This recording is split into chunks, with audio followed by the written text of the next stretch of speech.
Kaplan OTEF. Это второе большое расследование нашей команды ОТЭФ, которое мы проводили более 9 месяцев. Рабочую группу возглавляла Виктория Фишман, ее очень многие знают как администратор нашего телеграм-канала и YouTube-канала. Это расследование мы назвали «Мученики Газы». Очень много документов, в том числе на арабском языке, на английском, на разных языках, приходилось проверять, сверять нашей большой команде. Кто эти мученики на самом деле? Как журналисты вдруг становятся мучениками? Как мужчины становятся женщинами? Мертвые души, дети и многое-многое другое в этом расследовании. Я хотел отдельно записать видео на эту тему, но так получилось, что Мария Рапопорт сделала со мной и с Викой большое интервью, которое вы сегодня увидите, и спасибо ей за это большое. Всем привет, меня зовут Роман Каплун, и вы на нашем канале Роман Каплун ОТЭФ. Я всех призываю обязательно подписываться на наш канал, поставить лайк и ваш комментарий. Это все очень сильно помогает продвижению нашего канала. Вы также можете стать спонсорами нашего канала и поддержать нас через наш сайт israelotef.com. Вы также можете заказать наш фирменный мерч. Это ваша поддержка, которая помогает нам двигаться дальше и не останавливаться в нашей работе. И всем, кто нам помогает, отдельная благодарность от всей нашей команды ОТЭФ.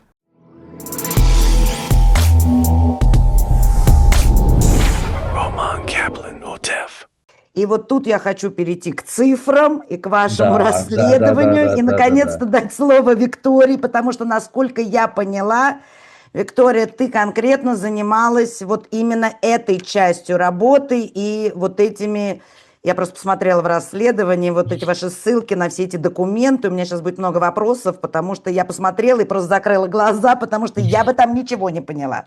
Это получилось так, что мне на глаза просто попался файл, который опубликовали в марте 2025 года Минздрав Хамас у себя на сайте. Вот эти вот, они так и назвали, геноцидные списки.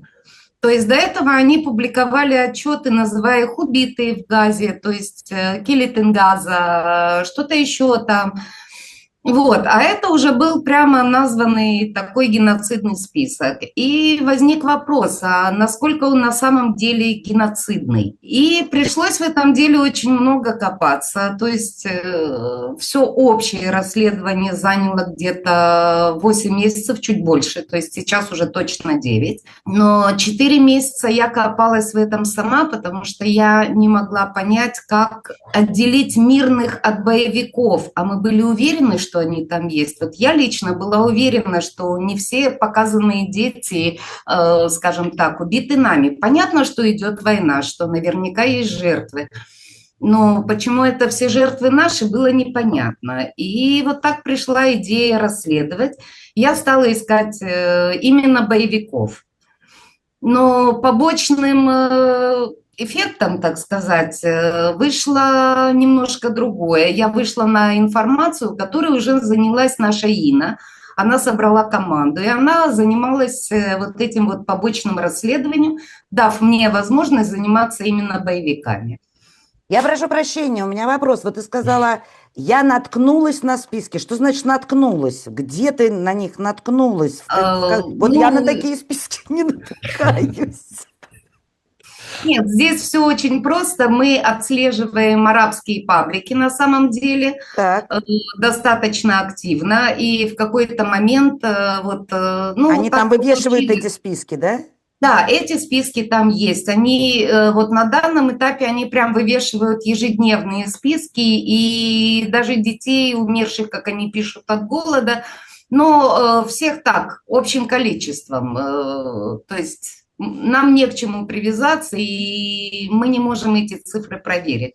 Но вот этот список геноцидный, он дал возможность такую проверить по всем ID, потому что они же, это был уже, если мне не изменяет память, 4-й или 5-й список, который они выдавали как за геноцидный список. Да? То есть то, что лежит в международном сообществе, обвинение нашей страны в геноциде населения Газы.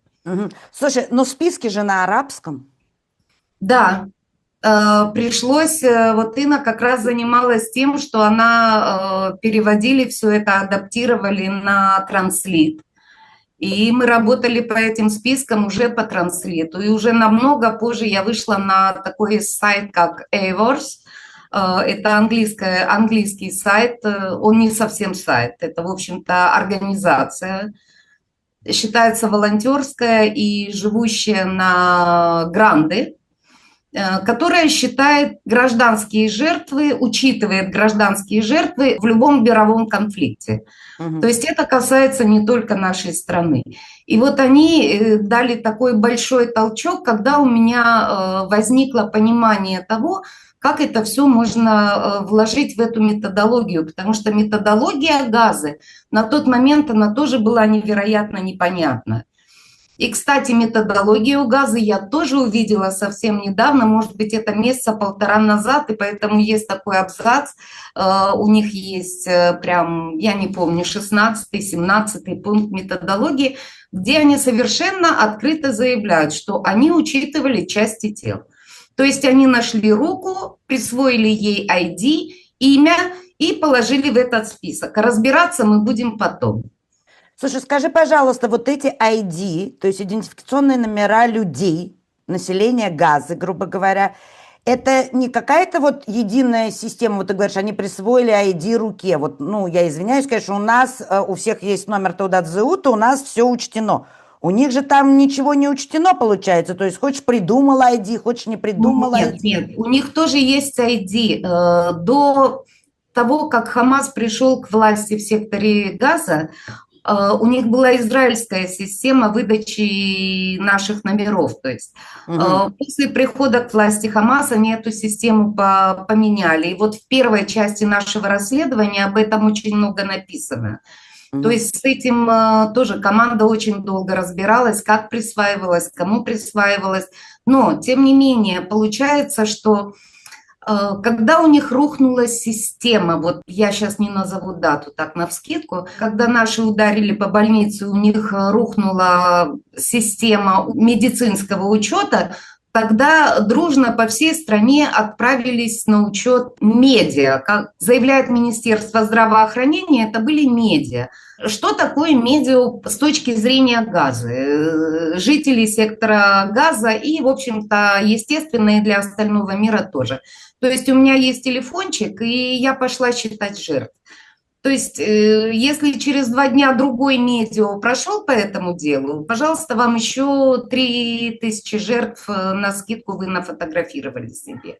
Они хоронили людей возле дорог, на обочинах дорог, не довозя их до больницы. То есть учет умерших и погибших это не разделяется, во-первых, да? Нет. Вот это вот, потому что умершие могут быть собственной смертью, да, люди там, погибшие это те, кто погибли не собственной смертью, да, и внутри погибших, соответственно, нет никакого четкого учета, кто, где, как, когда погиб, и поэтому можно добавить руку, ногу и переправить женщину на мужчину, я у вас там прочитала, ребенка на боевика, и вот это вот все, да? Да, это, в общем-то, у них, да, об этом знает и ООН, об этом знают все исследователи этих списков, потому что ничего в методологии Хамас, ничего не скрывается. Я добавлю, что в свое время стало очевидно и понятно, то, что ты уже тоже сказала, подрезюмировала, что как будто естественные смерти в Газе, их как будто отменили. Ну, то есть это было настолько очевидно, то есть через нас проходили разного рода документы, которые, может быть, нет в этом расследовании. На протяжении 2 лет это везде где-то было бы желание посмотреть и поискать. То есть по факту, вот если очень просто, все, кто умирает в Газе, от чего бы они ни умирали, люди умирают. Ну, от старости, от всего, от болезней. Есть даже, у нас было первое расследование, где они записывали смерти там чуть ли не прошлыми годами. То есть они всех под гребенку суют список, что все погибли от Израиля. То есть тем самым создается вот эта видимость, как бы вроде бы и есть, может быть, и есть тело, хотя никто особо-то и не проверяет. Но вот эти списки пополняются. И, естественно, подает это кто? Это подает Газа, да, Мосгаза, но мы прекрасно понимаем, кто там рулит. И по факту они могут подать, надо просто это принять и понять, то есть, что они просто могут писать, что хотят, подавать, что хотят, они все там, понятно, это вся одна тусовка, отдают в ООН или куда еще, там проверяют, не проверяют, может быть и проверяют, но на это не смотрят, и они говорят, что мы не можем войти, чтобы там самим посчитать, там боевые действия, и то есть они этому верят. Но я не верю тому, что они этого не знают, они много что знают, потому что было бы желание покопаться, они бы все это нашли. Вот у меня такой вопрос созрел по поводу того, что ООН это все знает, да, принимает и выпускает все эти бесконечные заявления, доклады, петиции, резолюции, неважно, как называется эта бумажка, которая содержит вот всю эту лживую статистику, и ООН знает, что статистика лживая. Просто вот сейчас, когда в Иране, да, говорят о количестве погибших на протестах, все время оговариваются, что вот у нас нет точной информации потому что, и дальше идет перечень потому что. Но в случае с Газой никто не оговаривается. То есть почему тогда вот все верят? Это вот просто чисто антисемитизм или что? Это чисто антисемитизм, и вообще есть понимание давно уже, что ООН вообще было создано против Израиля. То есть сколько резолюций со дня основания ООН, я уже не помню в количестве, но там чуть не 70%, это все против Израиля сделано. И как только евреи виноваты, вот это все. То есть это антисемитизм, это структура, которая сделана против Израиля. Это уже настолько очевидно, хоть ты раз доказывайся им, хоть ты им показываемся, нет и нет и нет. Возможно, они ссылаются еще по поводу Ирана, что в Газе как бы типа официальная власть Хамас, они дают данные, а там официальная власть тоже своя, но там протестующая, и власть дает другие данные. То есть они вот это вот жонглируют, играют как хотят. То есть им это неинтересно. Когда в других странах реальные геноциды, арабы там убивают арабов, там Сирия, там везде Судан, что происходит, мы же этого не слышим. Ну, это, наверное, ну, совсем надо быть идиотом, на самом деле, в мире, чтобы не понять очевидную вещь. Везде что-то происходит, страшные события, но почему-то он ведь об этом не говорит, не хочет говорить. А вот как евреи, как Газа, вот все против нас. Да. То есть это все достаточно очевидно. Понятно. Как Слушайте, а вот эти ваши расследования, вот это второе уже расследование, которое опровергает лживую статистику, что самое важное, именно статистику Хамаса, Мгм. помимо там других каких-то вещей, вы пытались куда-нибудь там в какие-нибудь организации при ООН или в сам ООН послать, или В куда-то, ООН не знаю, в BBC, например? Не к ночи будет помянуто. Да. Окей, и Не к ООН не к столу ночи сказывается. будет помянуто. На самом деле в ООН все прекрасно знают, и они создали такую писульку, так называемый отказ от ответственности, мотивируя тем, знаете, как мелким шрифтом, да, то есть то, что не должно быть видно. Они пишут, что эти данные предоставляет организация Хамас, и мы не можем на данный момент проверить эти жертвы, потому что жертв много, но верификация невозможна этих жертв. Это вот открыто заявляет ООН, но письменно. Да, устно, мы же нигде с трибуны ООН, а я очень люблю за ними следить, хоть нудно, муторно и противно, и тем не менее я иногда их слушаю. Так вот, с трибуны ООН ни разу не прозвучало о том, что в этом же списке есть умершие естественной смертью, о том, что там есть террористы. То есть они написали писульку, но в основу нашей страны, в основу обвинений ложатся именно эти списки, то есть как кирпичик. По поводу того, написали ли мы куда-то. Хочу сказать, написала, вот даже Рома не знает. Да. Да, Я прокомментирую. я на самом деле написала в эту организацию EWORS, которая занимается подсчетом гражданских жертв в любых войнах. Я написала очень осторожное письмо, потому что мне не хотелось их сразу пугать своими данными, и не хотелось, я понимаю, что за ними стоит какая-то сила, поэтому я написала очень мягко и очень открыто, я даже задала несколько вопросов, а как вот мне, как исследователю, чайнику, классифицировать ту или иную жертву, да. Прошло 1,5 месяца, ответа я не получила до сих пор. Понятно. Ну, То есть даже организация, методологией которой вы пользуетесь, и данными, которыми вы пользуетесь, никак не реагирует на ваши исследования и ваши выводы, потому что вы из Израиля, да? Ну, я не знаю, из Израиля или нет. Конечно, можно попробовать еще одну мульку, то есть прикинуться чайником и пойти к ним волонтерить. Да, они требуют, чтобы волонтеры у них работали 10 часов в неделю. Можно, конечно, и такой путь попробовать, но у меня есть несколько очень интересных задумок, которые мне хочется завершить. на самом Поражаюсь деле, вашей энергией. Так. да. Так слушай, 10 часов это меньше, чем у нас. Может, стоит подумать, Вик. У Я не нас, у могу, у нас меня 25 журналисты, часов. Рома, ты не понимаешь, я же в эту статью не внесла журналистов газы, А, потому что это невероятно интересный кейс, потому что мир пишет об убитом журналисте, а когда ты начинаешь на него что-то да. нарывать, ты понимаешь, что этот журналист просто тянул кабель в сторону спутниковой антенны, понимаешь, вот это же вот такой именно уровень, поэтому это очень интересно, и мне хочется Да, эту тему в прям вашем вот добить.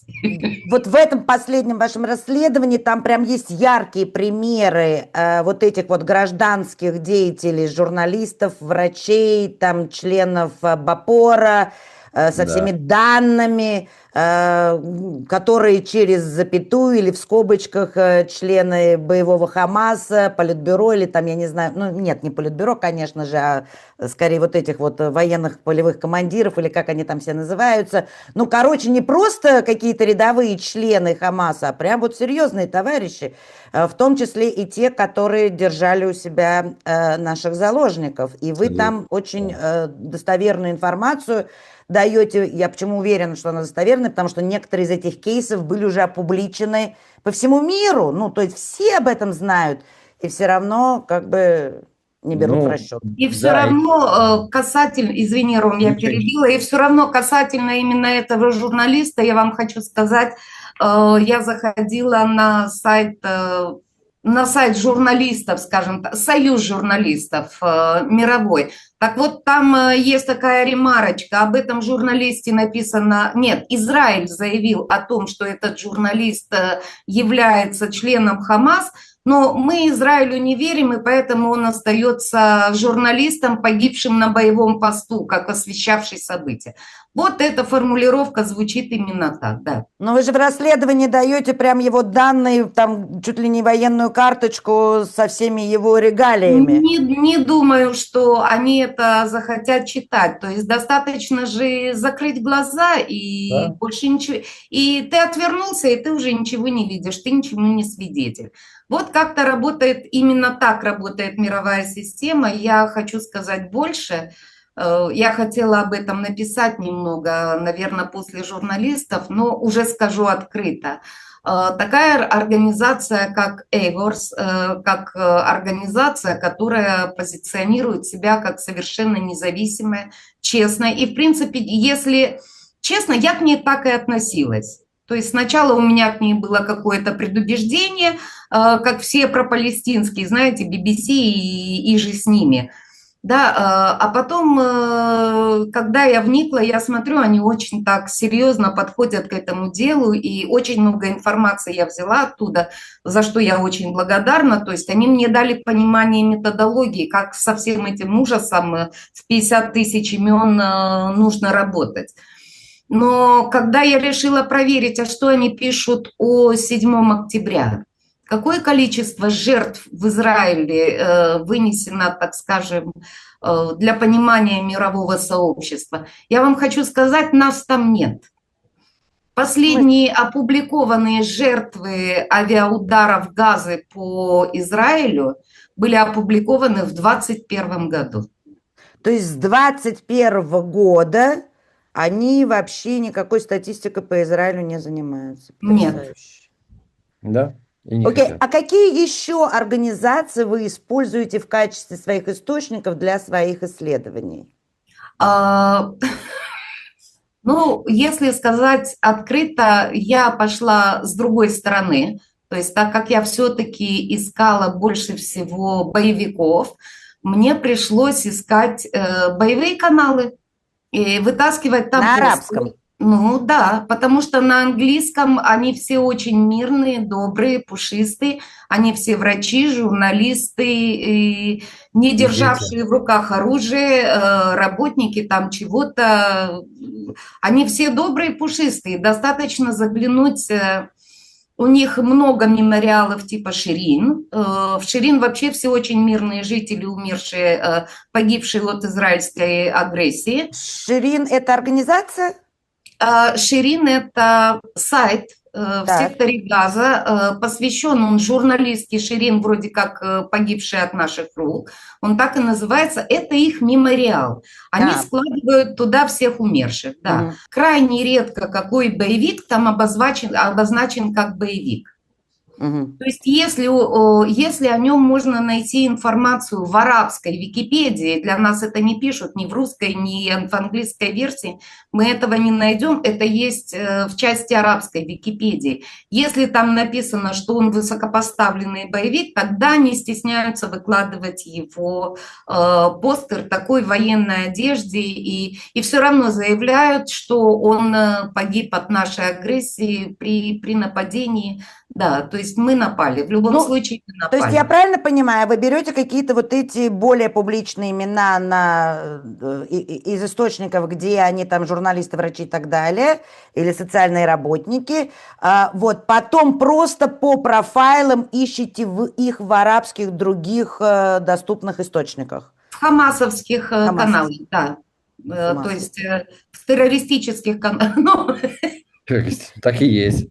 Я даже не представляю, сколько это вообще должно не просто времени занять, но усилий, потому что я, ну вот буквально перед тем, как мы начали запись, сказала, я когда эту вот вязь видела в ваших этих документах, которые вы прилагаете в своем расследовании, и там что-то желтым так выделено, я думаю, боже мой, эти строчки, они у меня просто сливаются, я просто вообще ничего не могу понять, и если ты знаешь язык, то это какая-то одна история, ты понимаешь, а когда не знаешь, тебе надо все это перевести, разобраться со всеми этими довольно сложными именами, со всеми этими ID, которые тоже не пойми откуда, не пойми как взялись, и сопоставить их, и вот тут вот интересная вещь в вашем расследовании, это про замену детей на взрослых, и вот это вот поподробнее можно про этот пункт? Подмена возрастов. Да. Это выходит... И гендеров. Гендер – это вообще отдельная, конечно, история на самом деле. Гендеры, как заявляет та же организация, то есть исследователи, они говорят, в этом нет системной ошибки, это ошибка ручного ввода. Вот. Но, тем не менее, если кто-то считает по М и ЖО, да, количество умерших, то, понятное дело, там складывается другая картина. Вот. Но мы можем говорить о гендере сколько угодно. У меня есть вот этот яркий пример, когда террорист, причем такой достаточно именитый, участвовал в резне 7 октября, если я не ошибаюсь. И вот он как раз-таки был записан под женским именем. Но это было в отчете 24 года, в 23 году я его не нашла. То есть он погиб где-то между первым и третьим отчетом, скажем так. Вот в третьем отчете он появился как женщина. А уже смотря следующий отчет, в который я заглянула после окончания статьи, то есть я забила ID в этот новый геноцидный список. И мне выдало, что это уже не мужчина, а женщина Фатима. Ой, Лейла, ему дали очень красивое имя Лейла, не поменяв ни имя отца, ни имя деда, ни фамилию, ни даже возраст. ID остался тот же? ID остался тот же, только ему поменяли имя, ему дали красивое женское имя Лейла. Его ID существует под женским именем. Дети. Самое главное, в чем обвиняют Израиль, убийцы детей и все такое. Что у нас там с детьми? С детьми тоже очень интересная история, потому что есть дети, которые, к сожалению, да, погибли. Погибли 7 октября, когда ударили по дому Аль-Кудра. Да, то есть совершенно такое, это была совершенно законная цель. То есть дети гибнут. Согласно Эйворс, есть количество какое-то определенное детей, я не знаю какое, не просчитывала. которые считается, что погибли от наших авиаударов. Но их не так много, как хотелось бы нашим врагам. И если мы возьмем такую девочку, которую я включаю в статью, Тали, ей 8 лет, она тоже ребенок, написано на сайте мечети, то есть я нашла ее на сайте мечети, как девочку, ну вот боевой постер, по-моему, у меня там очень эмоционально все. Я не могла понять, что должен был сделать ребенок 8 лет, которого повесили под боевой постер, на боевой постер. Что она дала? Какая она защитница? Это мечеть Аль-Умари в Джабалии. Да, она мне очень долго, эта девочка, не давала спать, потому что я хотела найти хоть какую-то информацию о ней. В конце концов, оказалось, что такого удара по этой мечети вообще не было. То есть от слова совсем. И даже такая, прошу прощения, помойная яма, как Гигаза, которая рассчитана на то, чтобы всех детей жалели, плакали, там только мирные жители все. Соответственно, даже там не указано, что этот ребенок погиб при ударе по мечети Аль-Умари. То есть есть просто какие-то рандомные имена или рандомные дети, которых так или иначе возводят в ранг мучеников? Их возводят, да, мы не знаем, она была ли эта девочка, то есть доказательной базы нет. У нее есть ID, она погибла, мы можем допустить, что она погибла, но она не погибла от рук Израиля в данном случае. Здесь же как раз вот возвращаясь, о чем мы говорили, то, что они всех вписывают. То есть Они также вписывают совершенно все. они, смотри, да, опять же, дети гибнут, и не от авиаударов в большей массе, там, ну, люди умирают при родах, еще чего-то, то есть. И опять же, под тем же образом, то есть, они вписываются, то есть, от авиаудара он умер, не от авиаудара, там уже не разберешь, то есть, просто массово умер человек, если вот совсем тупо, да, от чего, неважно, подавился, все, он умер от войны. Пишем списки, жалуемся ООН и получаем там еще какие-то гуманитарки, это вообще тоже отдельная история, как на мертвых тоже получают. Также и касаемо подростков, которые были действительно, если убиты, но дети до 18 лет, да, по-моему, считаются, а По-моему, они уже даже с было до автоматом. 19, что ли, А они по-моему. с автоматами в 13, в 14, в 16 очень много. И вот эти же карточки, которые в статье, там есть тоже карточки несколько, по-моему, где тоже вот типа ID боевика. Ему 16 лет, но он там уже с автоматом. И таких тоже очень много. Соответственно, он мог действительно быть убит там нашими военными в атаке, в бою, как угодно. Но все, форму снимают, убирают, ему 16 лет, 15, бедный мальчик, его убили. То есть вот это сплошь и рядом. Это поток, то есть докопаться вот до каждого достаточно действительно проблематично. Но вот эти вещи, которые вот Вика вытащила, более-менее до чего можно докопаться, и это как бы только начало всего этого. То есть я не представляю, если делать расследование всех ID и всего своими силами, это вообще, наверное, нереально. То есть это надо целое министерство людей, все это делать можно раскопать. То есть если это уже вот на это наткнулись, то глубже идти там, ну там вообще очень, очень много всего. Ну вот если так приблизительно за вот эти 8, почти 9 месяцев вашего расследования и работы со всеми вот этими разными списками, ID, со всеми этими подлогами и так далее, сколько, ну, если не точная цифра, но порядок, да, сколько вы вот этих вот ID-персон, в принципе, перелопатили, скажем так? ID-персон мы перелопатили тысячи, потому что когда мы начали работу, мы проверяли каждое имя примерно по 7 сайтам.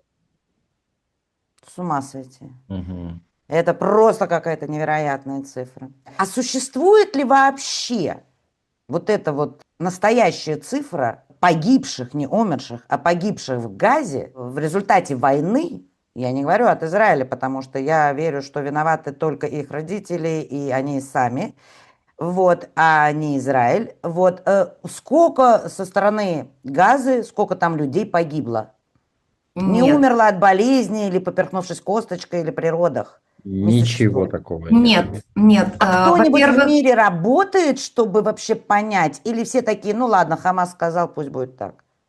нет, но если мы возьмем опять-таки СМИ-организации и всевозможные исследователи, а мы все-таки существуем, я не единственная такая, все говорят об одном и том же, что в списках ложь, но ни у кого нет доступа к настоящим данным. Более того, я думаю, что как раз-таки сам Хамас, который крутит всей этой ситуации и цифры, уже давно сам запутался, где у него живые, где у него мертвые, потому что такой вариант, когда они вычеркнули из списков почти 4000 имен, из них 1080 детей, заявив о них как о живых, внесенных ошибочно, то есть Аль-Вахиди, руководитель статистической группы, в интервью Sky News заявил, что часть имен была внесена ошибочно, и часть этих имен была внесена родственниками в надежде получить компенсацию за погибшего. Ну и там еще с гуманитарной помощью это связано, да, там же выдается тоже на живые души. А тут, получается, у нас история про гоголевские мертвые души, которые почему-то хотят есть, да, понятно. Вечно голодные. Вечно голодные, и там вот, ну я вижу, да, они все время ошибочно то голод устраивают, там, значит, он кричит. То замерзли насмерть, да, при снеге, да. То есть на мертвые души, на их ID получают, заявляют на гуманитарный груз. Так же, как и данные, это тоже есть статьи и ссылки, что... Ну, это вообще, в принципе, известно, что у них очень часто, это особенно в начале было войны, то есть всякие неудачные запуски ракетные. Какое количество ракет, у меня очень много знакомых военных ребят, кто до сих пор воюют. То есть сколько у них неудачных запусков, сколько у них всего там взрывается. И у них часто это в домах, в школах, в больницах, мы все это знаем. И вот, например, как раз статья начинается с того, что когда по Израилю было выпущено, ну, по разным данным, там 5000, но мы определили как 2500 ракет в армии, то порядка до 400 ракет они рванули все там внутри, они бомбанули. Вообще недавно я где-то видел публикацию, я не сохранил, что один из террористов исламского джихада, такое некое признание, что он тоже про это сказал, и проскользнуло, что намеренно даже они делали удары внутри Газа специально по жилым местам. Потому что, чтобы усилить вот это мертвых, да, и с 7 октября вот это все впустить, что это не у них там все разорвалось в пух и прах, а там 400 ракет взорвется, это нехило. А это все вот 7 октября напал Израиль. Откуда вот пошли эти фейки, и подтверждалось вроде как что-то там горит и происходит, а это же все снимается очень красиво. Может гореть пару домов, но ты можешь так снять, что там вся Газа горит. Мы видели эти видео и понимаем, как это снимается. И вот эти все данные тоже, это все Израиль, это все и погибшие. В общем, там такая каша, что не разберешься на самом деле. Ну да, увеличить количество жертв для того, чтобы звучало в мире, какие они несчастные. И поменять вот гендерный вопрос, поменять как раз пол, то есть с какой целью, чтобы приписать как можно, очень важно, как можно больше мирных типа жителей, да, был террорист Мухаммед, там стала мертвая там Зульфия какая-нибудь, не знаю. А это же мирное, это, хотя это был тот же самый, поменяли ID для того, чтобы выдать. Цель-то какая? Чтобы показать, что только женщины и дети там. Все, больше нету мы всегда слышим, что ежели что в Газе случается, то только с женщинами и детьми. Только женщины и дети, больше такого там вообще не существует в принципе, да. Удачи, успехов. Спасибо большое. Спасибо. Спасибо. До свидания. До свидания.